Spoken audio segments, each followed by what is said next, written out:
Good. Okay, the meeting is being recorded. You may have just picked that up. Um, Welcome everybody. Really lovely to see you. And I know Alison, I can see you all the way down there in New Zealand. It's so lovely. That is the wonderful thing of online.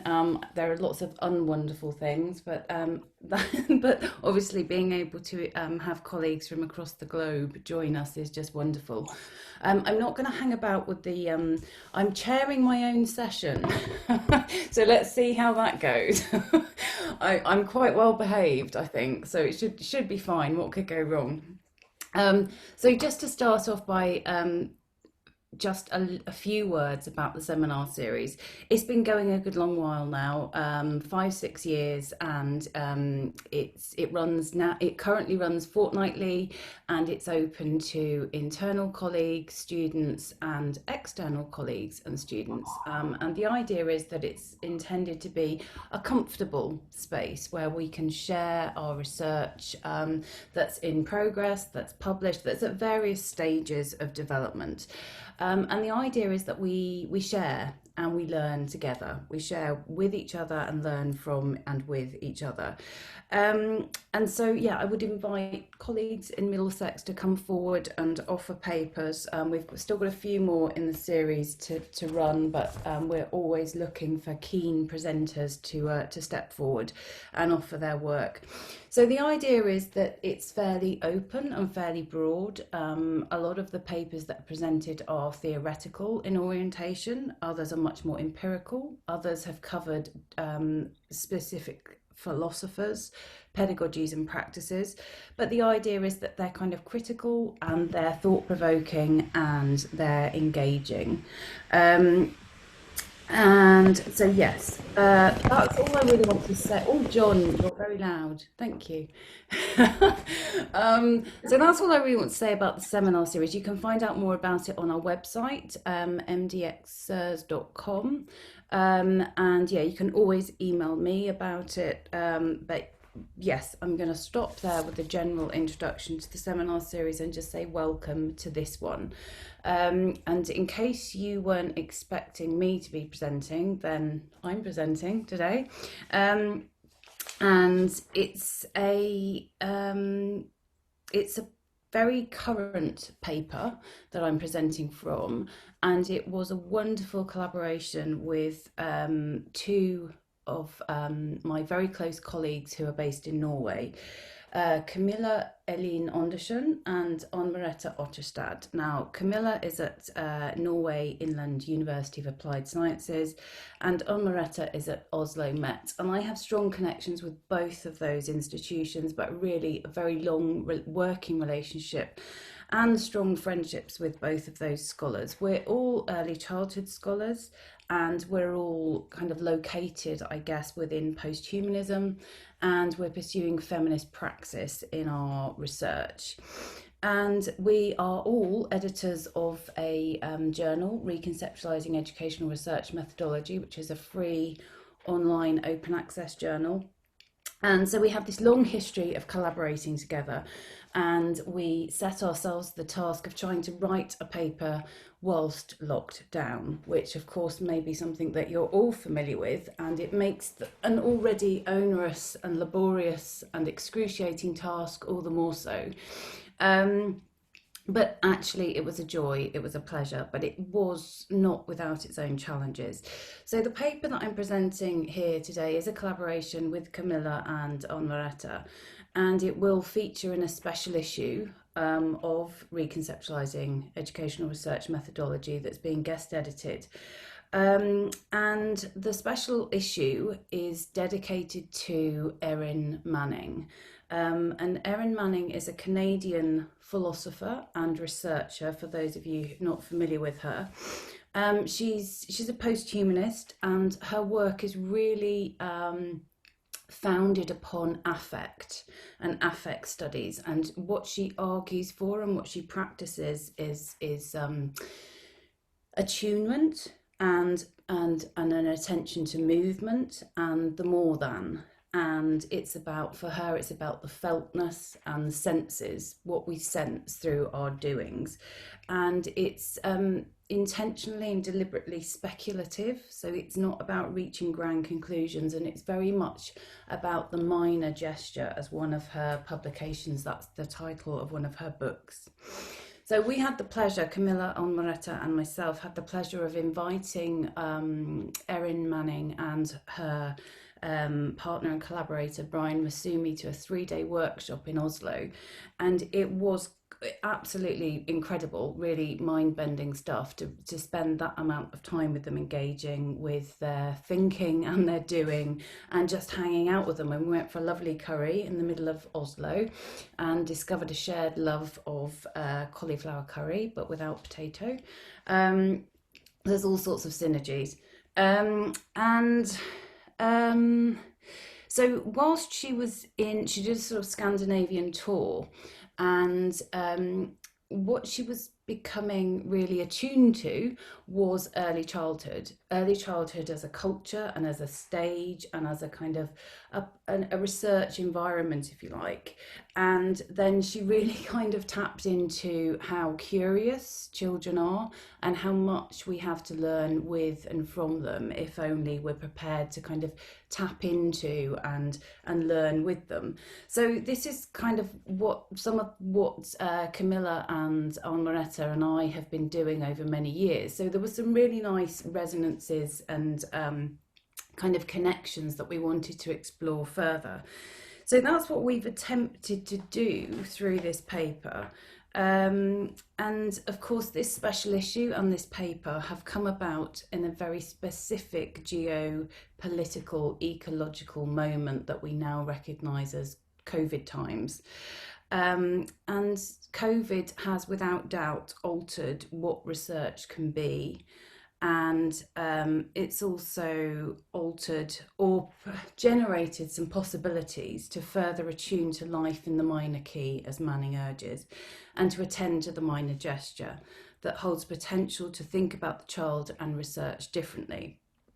So the title of this paper is Portal Time and Wonderlines: What Does Virusing With Make Possible in Childhood Research? Now, the title is intended to capture the kind of conceptual foundations of the project we set ourselves, and to translate or convey the significance of Manning's work to our thinking. So the paper is very much about temporality, space, materiality, movement, affect, uncertainty, and speculation.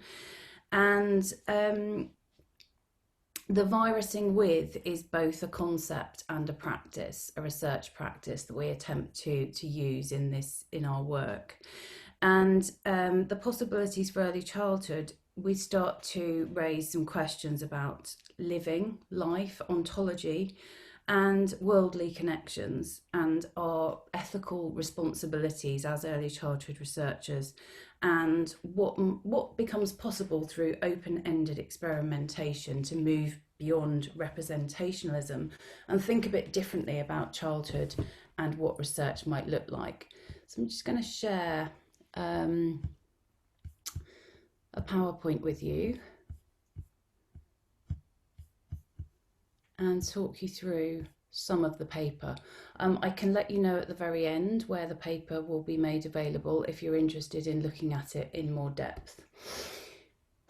So, as I say, this paper emerged from the forces of a global pandemic, and the coronavirus has invited us to wrestle with what virusing with as an everyday bodily and effective practice might make possible in educational research. So what we're grappling with is the feltness. We feel the coronavirus perform its agency in ways that are sensed, but aren't always pin downable.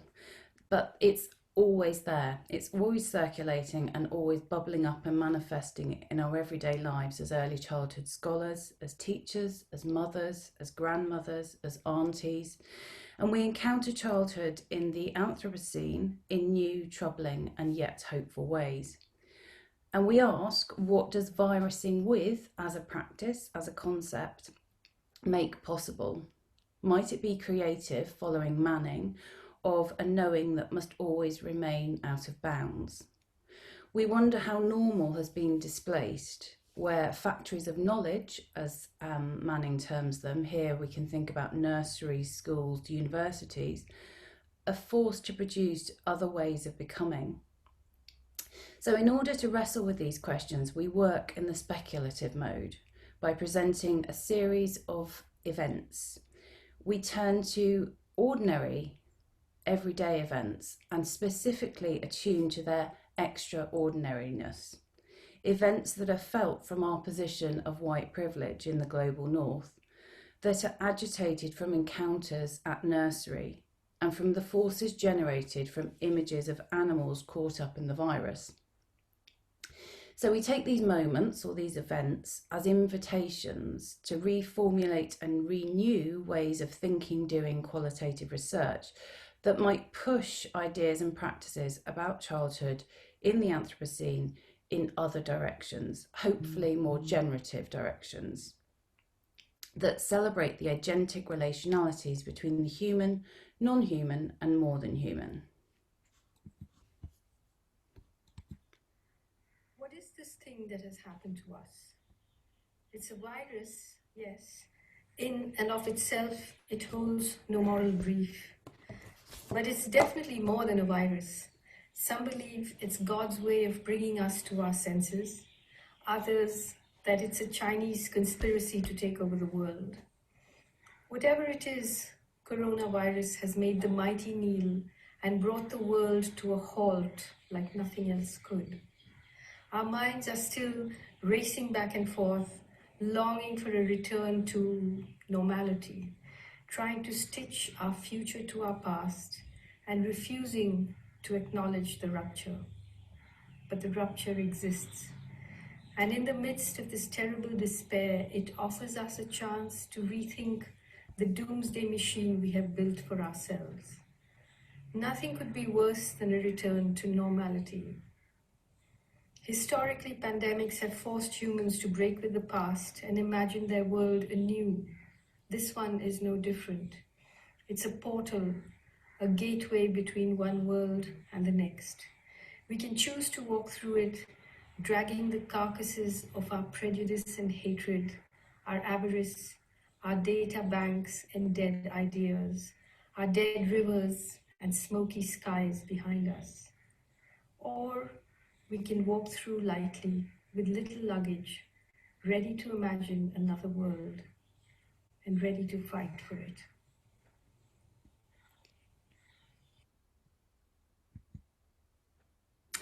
So this paper concerns ethics of care and ethical responses propelled or propulsed, as Manning might term it, by an event, a portal that the world is multiply caught up in. It questions what is to be done when virusing with haunts everyday multi-species ecologies. What must change? What can we as early childhood researchers learn from virusing with, both now and after? It is also about ontology in the very broadest sense, living, lived and shared with all life forms, where too often humans assume a place at the top of a multi-species hierarchy. We contend that by disrupting humanist discourses that come to shape contemporary imaginations of childhood, we're offered opportunities to critically interrogate the anthropocentric logic of individualism that destructively circulates globally, each day to limit what else might be possible. We want to delve into the possibilities that virusing with present to reimagine childhood in ways that are shaped by speculation and uncertainty.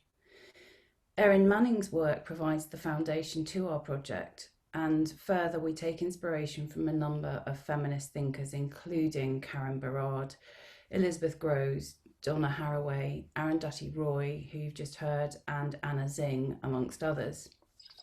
So together, their work incites a collective encouragement for us to rethink life in a worldly sense, our connections, our relationalities, and to attend to how it is shifting ecologically, and to wrestle with what it is to undertake political educational research as childhood scholars.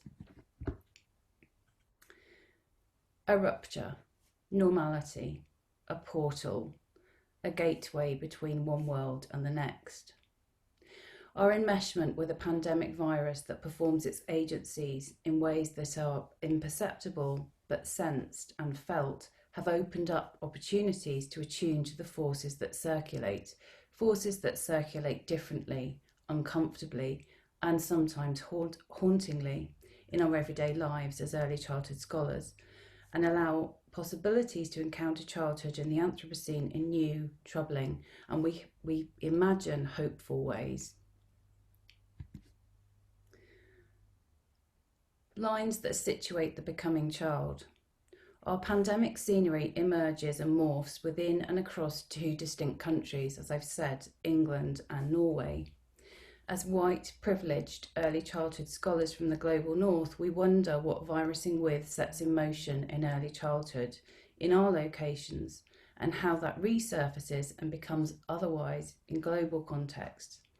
This wondering exposes the gross inequities that exist within and surrounding childhood in the Anthropocene. Not everybody's experiences of the virus is the same. In fact, none are. Rather than searching for answers, establishing certainty and taking control, which we see in a lot, it is the prevalent mode of research in childhood during the times of the pandemic, is what harm is this causing? How can we fix it? How can we mitigate? How can we manage? What do we know? What do we need to know? And we were concerned to ask, what can virusing with childhood teach us? What are its generative possibilities? What else might we learn? How is life encountered differently in the portal? What can we embrace? It's uncomfortable, it's difficult, but what might it teach us? What other possibilities are presented to attune to the world's differential becomings? As Arundhati Roy there asks, can we walk through the portal lightly, with little luggage, ready to imagine another world? Dare we? So Erin Manning explains, it's not the line from here to there that stands out, but the force of the indefinite that transversalizes it. It is not less than, not smaller than. The difference between the major and the minor is not one of scale. Its minority is heard in the angularity of its attunement. The minor moves across, diagonalizing the line while following it. This double gesture of following and remaking is the force of all speculative pragmatism. And no one knows this better than the child researcher. This is some of what she was telling us and recounting to us in Oslo in the curry house. The child's why question is never, after all, a question that could properly be answered. It is a question that begs a worlding, and that's some of what we're attempting in this paper. As early childhood scholars, we're invested in this double gesture that Manning speaks of following and remaking through practices of worlding. Our earlier posthumanist inquiries in early childhood lead us to conceptualise the posthuman child as portal, not a sealed being, but processes of porosity, intermeshed, entangled, and endlessly becoming. Something that Karen Mouris has written about extensively in her book about the posthuman child. Our work is united by a common ontoethical question about how to act in the present and how to bring about a future different from the present. So it's about being actively involved in the research and the thinking and the doing. So our doings, research creations that ask, what does virusing with make possible in early childhood? Our ontological, ethical and political COVID-19 positions require new forms of research creation to get beyond phenomenological or hermeneutical descriptions of experiences during the pandemic. We wonder, how can we as researchers living in the world be more attentive to the angular interstices through which the relational folds of experience make themselves felt? That's a quote from Manning. We ask, what else does virusing make possible? What is its potential to disrupt and reformulate how liveliness unfolds? Might it be creative of a knowing that must always remain out of bounds? Manning again. We wonder how normal has been displaced and where factories of knowledge are forced to produce other ways of becoming. In order to wrestle with these questions, we work in the speculative mode by presenting a series of threshold performances. So threshold 1 is the promise of Wonderlines. So this necessitated, could I say, the creation of the curation of a poem that sort of came about from our thinkings and our doings stuck in the portal. And the poem is entitled The Promise of Wonderlines, following and inspired by Manning. We persist with some sort of normal, teaching online, conferencing online, grocery shopping online, homeschooling online, oncologist appointments online, caring for distant relatives online, trapped inside the line. Lines that contain, connect, nurture, regulate and suffocate. Lines reliant on cable, fibre and wireless links. Lines of connection, fragile and desperate. Lines that must be towed. Lines 2 meters apart, painted on pavements. Lines that trace from normal to now and then where. Lines that interweave, entangle and knot. Knots that tether us in a portal of hope and dread and worry and chaos.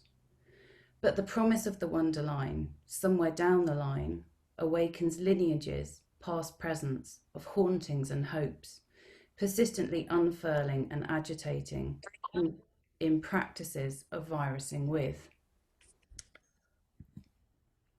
And then we arrive at threshold 2, and it's not to suggest that these thresholds are linear or sequential. They're entangled and messy and co-produced through what we're calling this virusing with methodology.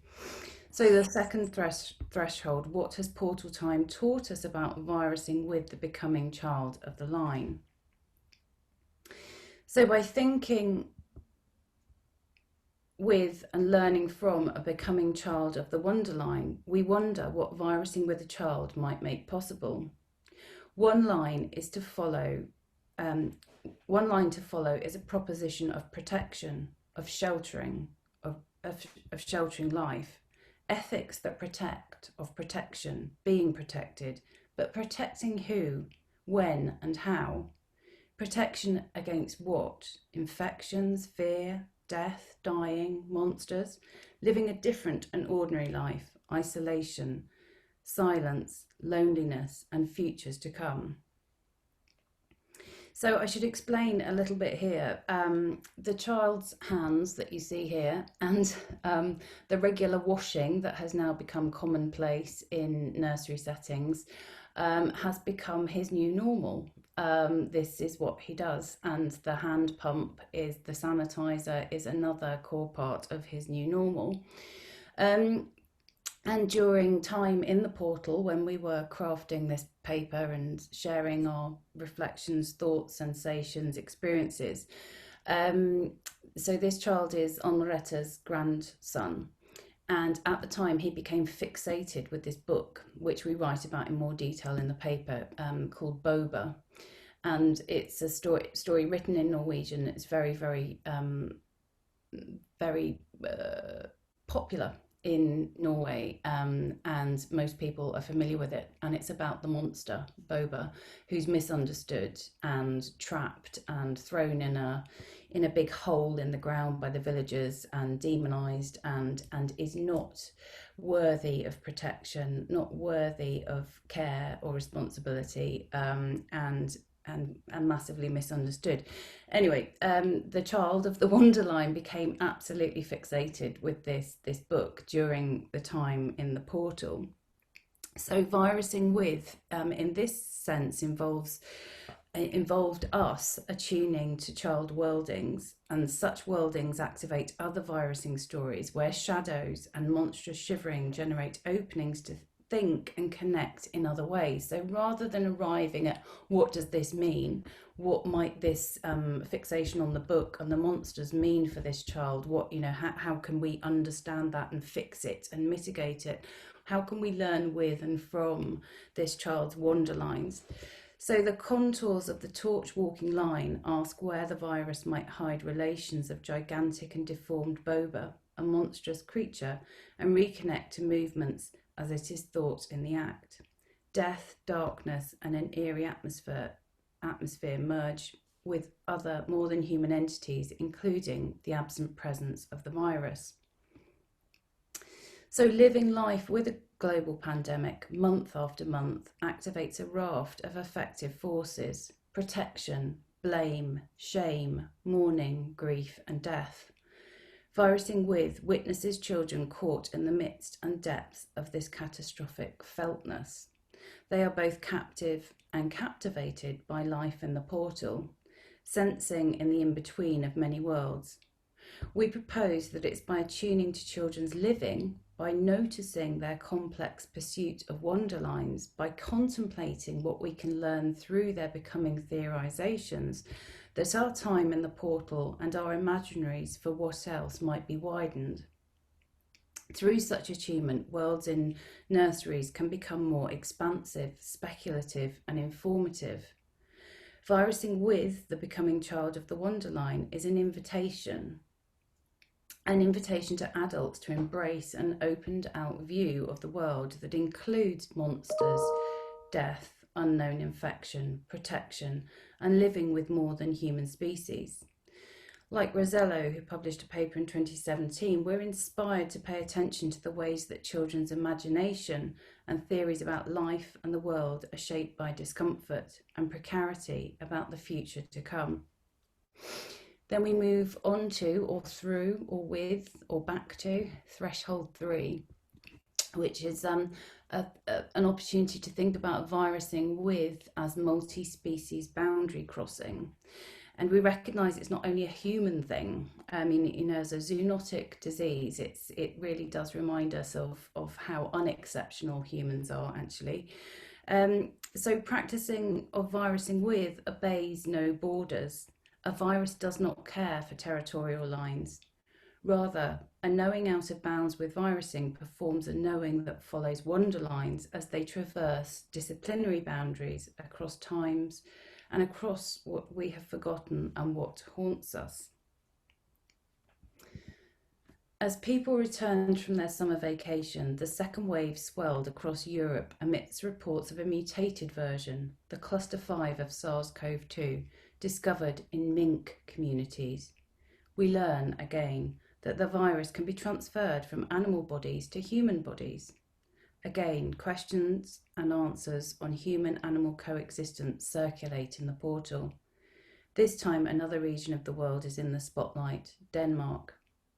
From mink to human, multi-species boundaries crossed, prioritising human exceptionalism surfaces once more. Cull the mink. Politicians are quick to act to ward off a threat to the development of a vaccine. The global race amongst scientists to find the cure is at stake.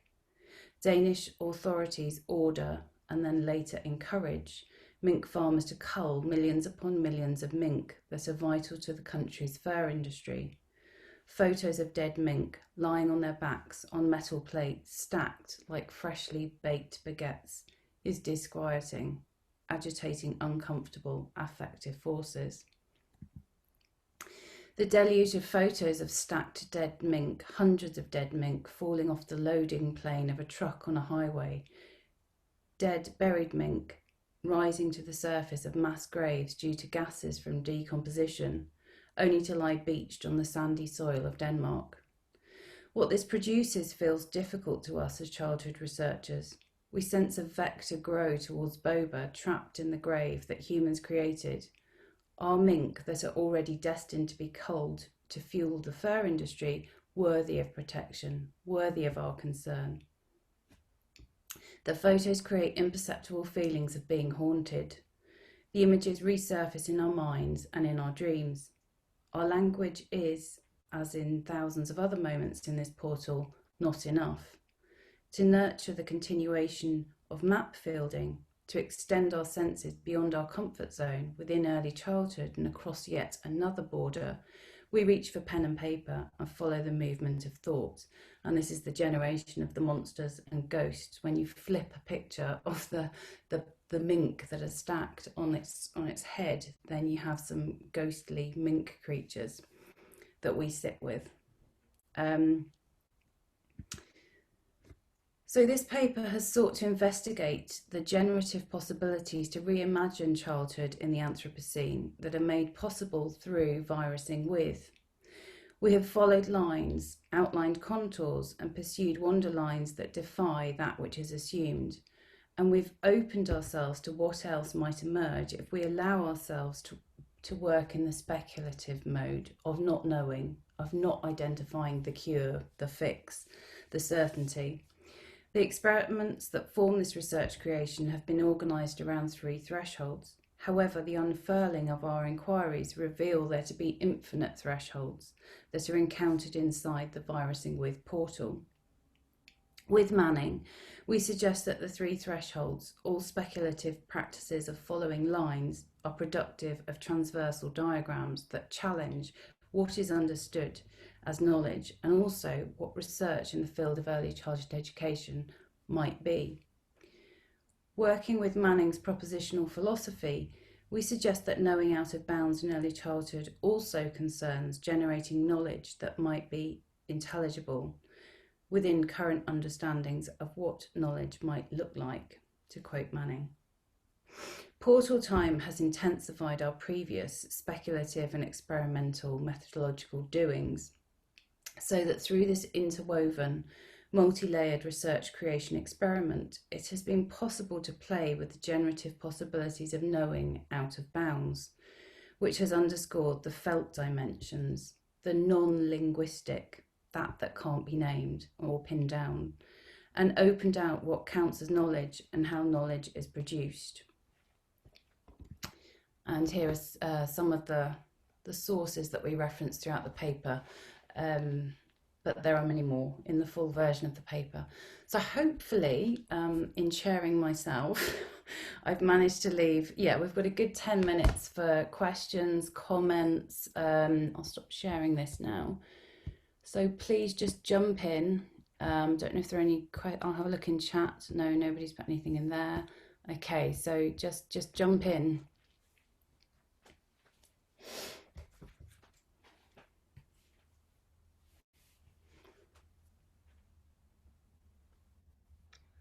I can kick off, Jane. I'm Great. just thinking that the word that comes to mind as a connection with what you've shared with us is contagion. Mm-hmm.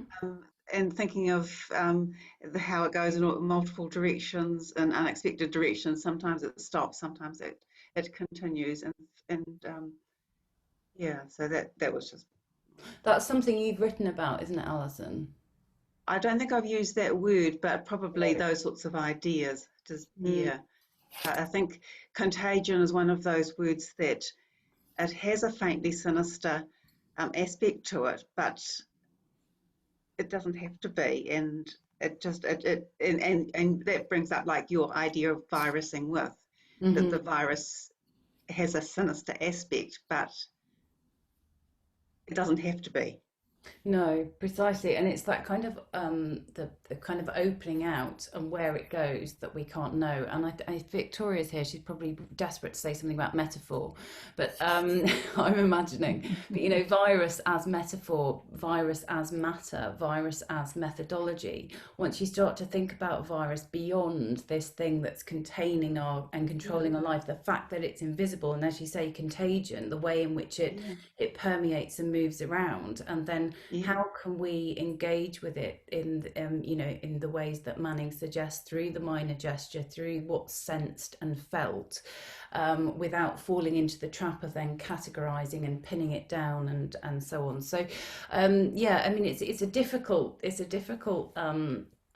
mode and method to undertake research in, because all of the other research around us is about putting it in boxes and quantifying and assessing and establishing some sort of sense of certainty about what on earth is going on and how we're going to fix it. So the human exceptionalism constantly resurfaces and reframes what it is that we're kind of in the midst of.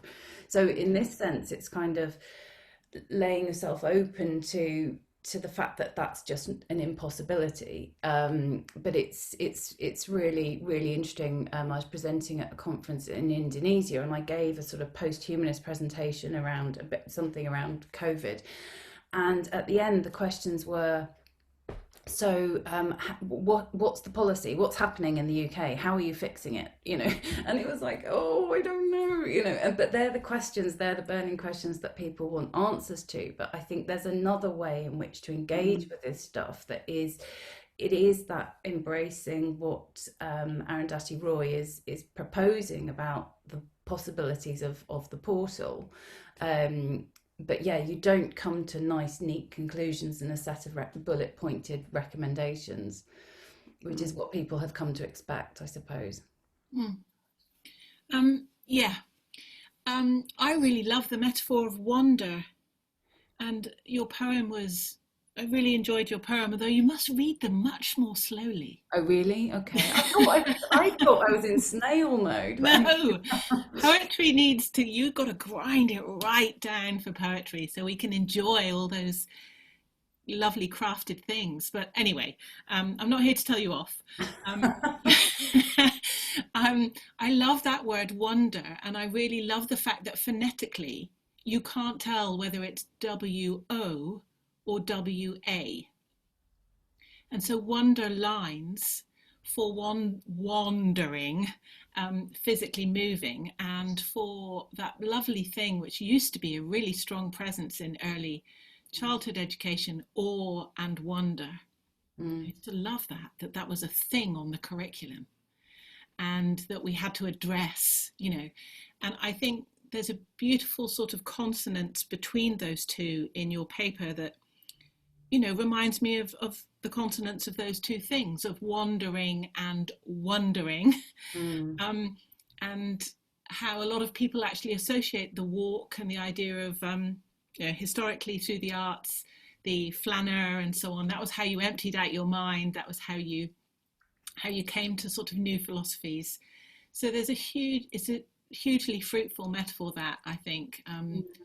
And I think when you wander around with children, you're also reminded, aren't you, that how incredibly slowly they go and how they stop every, I don't know how often, and notice something microscopically tiny on the ground that you haven't noticed.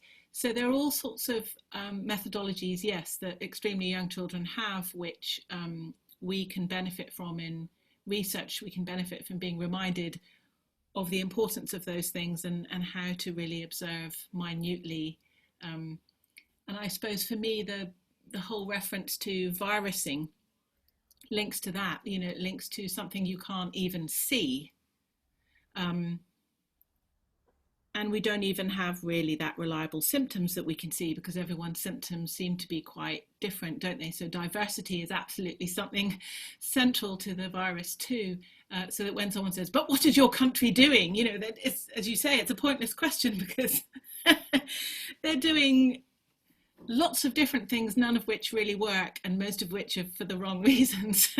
So it threw up all of these factors for me about staying with the trouble and with the complexity, and that how wise it is to avoid fixed lines in topics like that. So it was very fruitful. Thank you, Jayne. Yeah, no, thank you for those observations. I will go slower. See, she only remembers the telling off now. No, but I think the points you raise are really, really important. And, what if we could bring wonder back into the curriculum, you know, if that became our pedagogy, our research practice, rather than you know, so this kind of constant preoccupation, which we go into a bit more in the paper about, you know, kind of the need to identify how this is damaging children, you know, the learning loss, the mental health effects, the kind of and you know, one of the readings with Henrietta's grandson and his sort of fixation with the boba book could be he's traumatized, he's, you know, he's haunted by this experience, it's all about the monstrous, but there was so much else going on, and it wasn't that we could ever pin it down and say this is what this means and therefore this is what it's telling us about how the virus is affecting him. But in terms of affect, there's a hell of a lot going on that we just can't ever know, but we can attune to and sense and feel and have a much broader and more open and hopeful, you know, I suppose that goes back to Arundhati Roy's thing about, you know, the possibilities that are available to us if we think deeply and sit with what's being kind of agitated within this particular moment, rather than going to the quick fixes and the, you know, kind of this rush to get back to normality, which actually wasn't all that great anyway, and a lot less great for some people than other people. So yeah, it's it kind of does that thing of just opening up is more questions rather than, which is lovely but also quite exhausting. Suzanne, you've put something in the chat. Do you just want to speak? Yeah. I work a lot with wonder, and I've been doing a whole lot of seminars with students last week, and often we see that people are doing projects based on their interests, and I feel like it's almost impossible to do interest-based learning because it's a whole lot of individual interests that you're trying to follow the child. But if you go from a wonder perspective, I've got a Yorkshire accent, so it comes out wonder instead. And it's much easier to come out from all the children's different interests can share this one collective wonder that they're going to together. So I think preschools are focusing more and more on following the children's interests instead of trying to find the wonder that will interest the children, if you know what I mean. So we're going from this individualistic instead of this collective way, and wonder, I think, is a collective language, because we can wonder about the same things together but for different reasons. That was a long way to get round to that. And in different ways, yeah. and in different moments. Yes. So that is the kind of process ontology, isn't it? That it's kind of constantly on the move, and kind of bubbling up in different ways in different places. There's a question. Thank you for that, Suzanne. There's a question up here from Emily. Do you want to speak it, or shall I just read it? I can't see. Hi, Jane. Sorry for the time it takes to unclick all the buttons. Oh no, that's fine. Yeah, that was wonderful. Thank you so much. One thing I was interested in is you speak of how there are infinite moments that we can attend to differently in order to know otherwise. And I wondered about that process between the three of you. And we talked about collective wondering. I imagine that you were collective wondering between the three of you. Could you talk to us a little bit about how that process happened and what was helpful to anchor and at the same time open up the space for wondering? Yeah, I mean, it was really challenging. I mean, in the sense that we were in our little boxes on the black screen, and you know, that kind of that made it possible, but it made it challenging as well. And so sharing things, and so there were lots of Zoom meetings, there was lots of discussion, and there was lots of laughter and humour, and then there was lots of gathering and composting. So we were going about with our, you know, our smartphones and collecting things that just grabbed our attention. And so we've got pictures, you know, so that some of the images that were in the PowerPoint were of my daughter had made a virus out of clay, which was then baked at after school club, which then she put on the cat and it got buried in his fur. And, you know, so there are all these kind of, and then there's the image of, you know, the average germs that are on a child's hand. And then you put that in a petri dish and there are just millions of germs, and the idea that, you know, hand sanitizing and hand washing. So it's so many layers of stuff we were sort of gathering as we were going, and then we'd come together and then share and talk and experience. And of course, Onmaretta's grandson was kind of pivotal to the whole thing. He's sort of 2.5, and his wonder and wandering, and you know, this kind of, and then you get the very real sense of that was about this time last year, and they were going into winter, and it was very dark, and the shadows become a very big thing, and you know, so and then the stuff around the mink, and you know, all of what that does in terms of, you know, mink are these animals that are bred solely for their fur. It's a massive industry, so what's the value of their life? And that's a question that's raised in Boba. So all of these connections started to kind of bubble up, but it was really, really messy, and we couldn't have ever set out to say, right, you write a poem and you do something with your grandson and you do this, and then we've got our methodology. That's just not how it happened. It was just much more emergent and speculative and messy. But because what I suppose we're trying to argue is that kind of virusing with as a practice is everywhere. So you can't separate your Zoom meetings and your, you know, your kind of walk in the park with your grandson from the what you're eating to what you're reading on the newspaper. It's kind of everywhere and kind of incredibly overwhelming and all-consuming. But ultimately you need to, and I suppose this is Barad's agential cuts, you know, you have to make decisions about what goes in and what doesn't, and how they'll work together. And then we felt very dissatisfied at these kind of thresholds, 1, 2, 3, because it suggests that there's this kind of sequential linear movement from one to the next, and it absolutely wasn't how it was at all. So maybe that's something we could do some further work with, but you never really get on the page and that's true of all research. I think you never get on the page what you experience in the processes you go through, but you can certainly attempt to do that through multimodal and non-normative kind of presentations of ideas. But it always feels a bit thin. It always feels like it doesn't quite get there. Sorry, I hope that's a quite a sort of meandering, wandering answer to your question. But yeah, John, you had your hand up.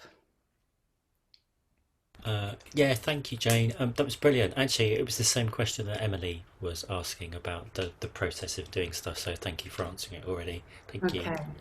And Tamina, you had a question about curriculum and classroom practices. Are you there? Maybe she's gone. Hi, sorry, I'm going to unmute myself.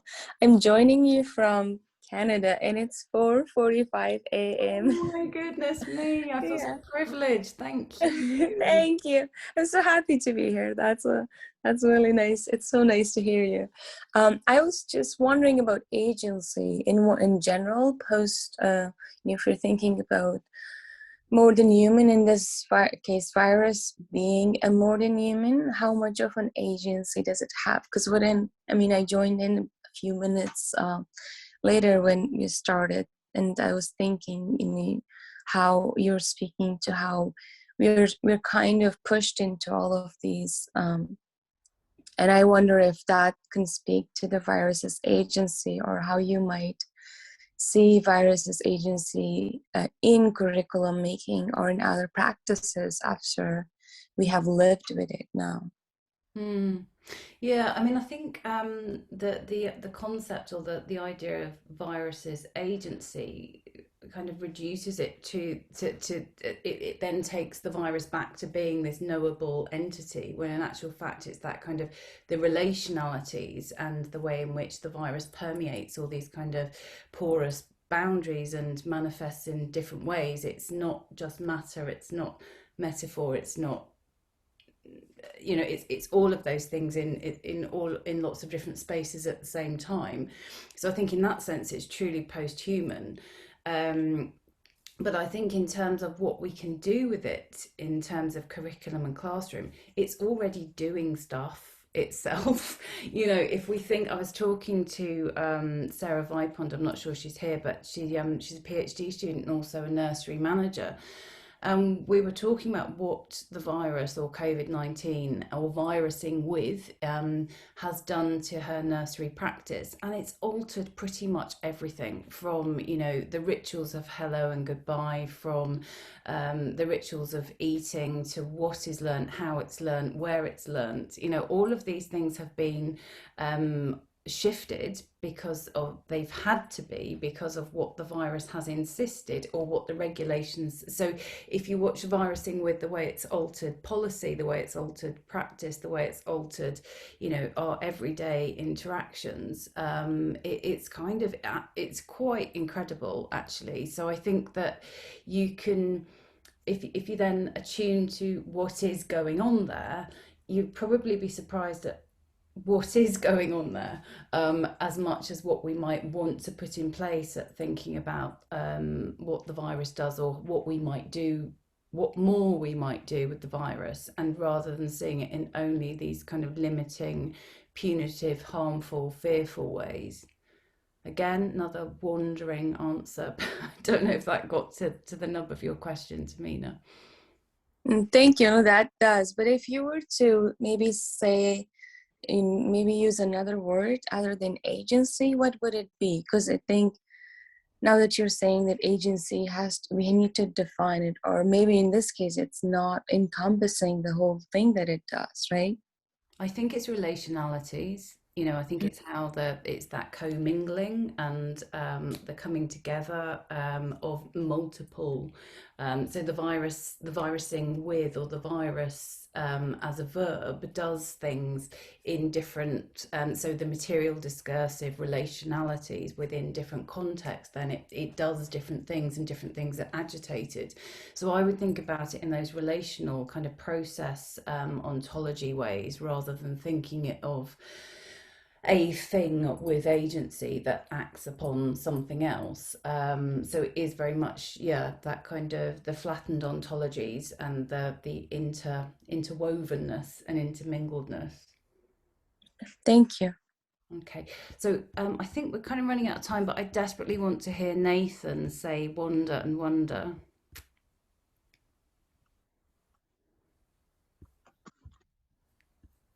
Hold on. Oh, you have mic. Sorry, I've got builders in and they're noisy, so I think they might have stopped for lunch. Wander and wonder. Okay, which is which? Wonder. Wonder has got an up in it. Okay. Wonder. You think it does. Oh, hey, love, don't get me started, because we can argue about dinner and tea if you want as well. Right? It's definitely got an up in it, but not according to my daughter, it hasn't, though. So Okay. That's what growing up in London does for you, I think. Again, wandering across the north-south divide. Thanks for the presentation, Jane. Really interesting. Oh, you're welcome. Thank you so much to all of you. I Jane. think we have officially run out of time. I didn't do a bad job of chairing myself, if I do say so myself. But thank you all so much for coming, and I'll post out information about the next one, which is coming in October. And indeed, John and Nathan are presenting their work on parent activism, so it's going to be a great paper. But I'll send out details nearer the time. Thank you all so much.